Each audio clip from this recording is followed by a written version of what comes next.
As I was saying, the gearbox is back together now.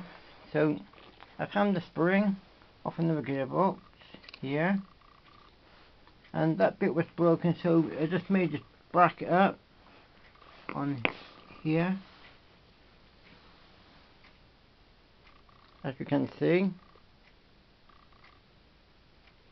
It's not very easy when you make brackets for these little things, gearboxes. It takes about 2 hours to do. Then you have to cut it, dry it. Sometimes it flies off, and you start again.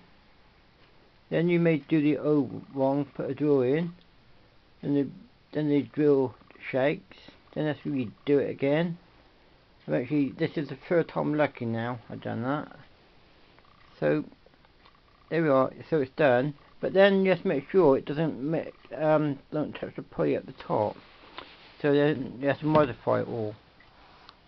So then what you do is put the pulley on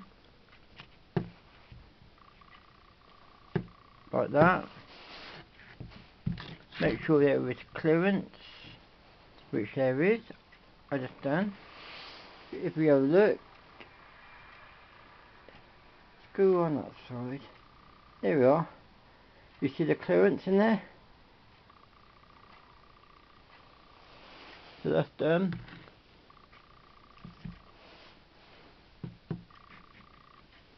Then what I tend to do is